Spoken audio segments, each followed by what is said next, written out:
Hello everyone and welcome back to your piano lesson. If you are here for the first time, I am Gianluca Fronda, pianist, composer, piano and composition teacher. If you want to discover interesting facts about me, you can watch the introduction video of the channel. I'm leaving the link below in the description, where you will find also the link for my artistic channel in case you are interested in original music and covers. Going back to the Piano Lessons to Go channel, don't forget to subscribe and to share also with your friends if there is anybody that is interested in piano music. Let me know also about yourself when you started studying, your experience. Now time to go to our lesson. As you can see, I'm still in the birthday mood. I think that it will last up to the end of the month. So you are going to enjoy this background for a few more videos. Today I want to talk about the piece that I published on Thursday on my artistic YouTube channel. I've decided to change a little bit the order to bring back the tutorials regarding Thompson or ABRSM on Thursday, and today, on Saturday, the ones regarding the contemporary music, that obviously at some point will change again. Anyways, today I'm talking about Comptine, autre by Yann Tiersen.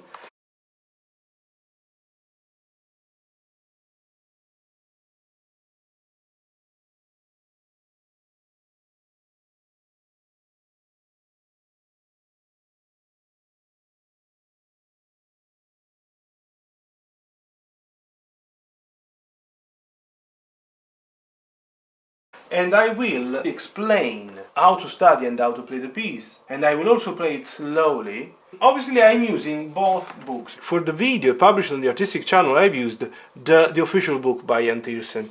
But I have to also admit that the version that I've anyways published today here on this Piano Lessons to Go channel, the version that I have played using the grade 4 piano solos, is, I would say, almost identical to the one published by Yann Tiersen here. There are just small graphical differences. And the other thing that is different, if comparing the version played using this book, the grade 4 piano solos, and the official one, is that here the speed is 80 beats per minute, where Yann Tiersen is suggesting 100. And I used, especially because it's done for educational purposes, I have used the metronome while playing it. Indeed, you will see me using the headphones. Let's first of all now talk about the structure of the piece. From the harmonical point of view, the piece is using just, pay attention, just 4 chords, 4 harmonies. I can easily say that what you get at the beginning in the introduction, and whichever book I'm using, is the same. You see that the only difference is that Yann Tiersen is using the crotchets, the quarter notes, for the bottom, for the lowest left-hand note. Here, the publisher decided to change it and to use just quavers, to maybe reduce the complexity. It could be maybe heavy for many of you. So, the notes are identical, the effect is the same, I could say, with the only small difference that here you might hold down the lowest left-hand note for 1 full quarter, for 1 beat. Here you hold down for just 1/8, leaving on the end of 1, on the second half beat of the first, and of the second, third and fourth, just the second note of the beat, you see? It's the same, really. And now, talking about the harmony, I was saying, just 4 chords. Which ones are these 4 harmonies, 4 chords? E minor. We are indeed in the key signature of E minor. You see? Both same identical key signature. So, E minor in the first bar. I would say G major in the second bar, and I will show you why. I would say B minor in the third bar, and I would say D major in the fourth. Let's analyze. By playing the left-hand notes of the first bar and connecting all of them, you notice that this is nothing less, nothing more than E minor. By connecting the notes of the second bar, you can see that this is G major in second inversion. If you take off the bottom note, the lowest note, because it's also here, this is nothing less, nothing more than G major. What about the notes in the third bar? The notes in the third bar would be... So, connecting all of them, you get this chord. For many of you probably might be a little bit complicated, for many will be very easy. Do you know what I do? So, we have 2 Ds, I want to take off one of them. I took off maybe this one, okay? I get now these 3 notes. They're F sharp, B, and D. If I take the F sharp and I place it here, that one was the second inversion of this chord. This is B minor, and it's confirming what I've told you at the beginning. So repeating, we have E minor in the first bar, G major in the second bar, B minor in the third bar, and which one is the very last one that you have in the fourth? The last one is exactly this one. If you connect all of them and you take off the top one, you get that is D major. And look what a very fascinating thing comes out. E minor the first, G major the second, B minor the third, D major the fourth. And they are all of them 1/3 apart. I don't know if many of you ever noticed these interesting aspects, but it's been all well drawn, well composed, because it doesn't look like that you are moving 1/3 from one harmony to another one. All done because he used inversions, and the moves are so close, so the steps are very, very simple. You don't almost realize by changing one note per time you're getting this masterpiece, I should say anyways. Regarding the melody is simply developed constantly on the same identical bass. This bass, these 4 notes, these 4 bars, become a pattern, and they are repeated up to the end. Second line, same identical notes. Third line, identical harmony. Fourth, the same. All of them, not even one excluded. It's obviously a very important expression of the minimalistic music. Regarding the melody, it's using exactly the notes of this harmony plus some auxiliary notes, some turning notes, some passing notes. So, notes of E minor, notes of G major. Obviously, is a little bit strange to start. It's starting with an auxiliary note. It's starting with F sharp in the second bar. It does. It's clear at the end that it's G major. At the beginning it starts with F sharp, and maybe for many it's not that easy to be understood at first. In the third bar is clearly starting from a note of B minor, ending with a note of B minor, and in the last bar of the second line it does. It's clearly D major. Then in the third line it's simply touching harmony notes, notes of the chord, E minor, E and B, or G major, D and B, or B minor, F sharp and B, or D major, F sharp and A. Here they have been enriched in the fourth line using the sixth and the fifths.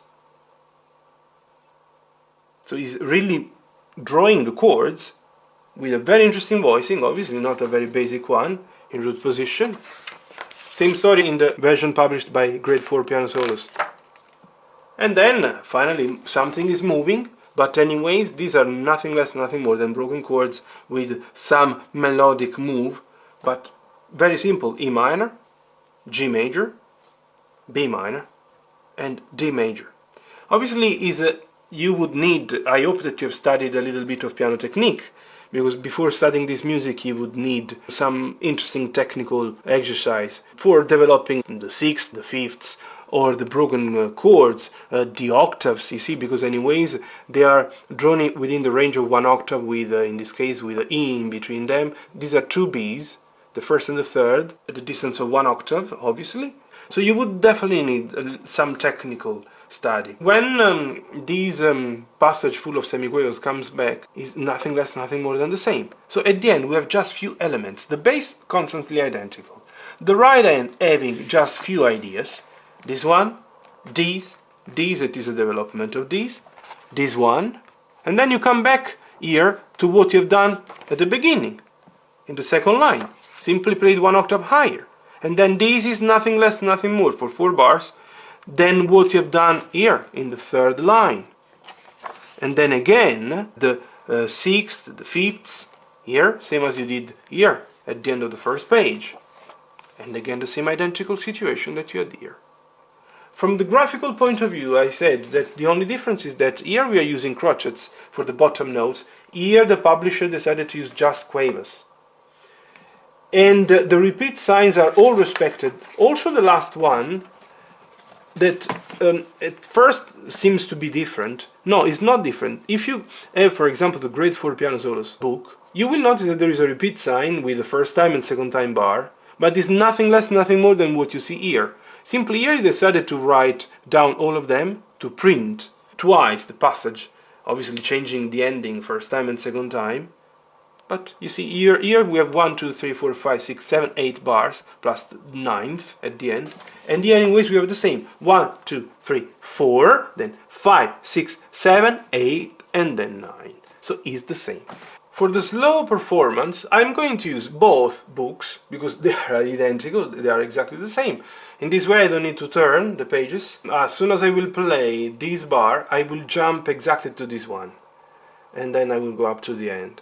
I won't mind that much the fact that here we have crotchets and here we don't have, and you don't have to worry. It's done just to let you understand the position of the hand, the notes to be used, the potential best finger to be used. Could be that sometimes I play the same passage in two different ways, because I say the same passage because obviously, as you know, the bass is identical. So I'm going now to the slow performance, and I will try to play using the metronome at 50 beats per minute. I would say that it's exactly halfway, considering the official speed suggested by Yann Tiersen on the official book.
So I hope first of all you enjoyed everything, that you understood, especially the fingering that I've decided to use.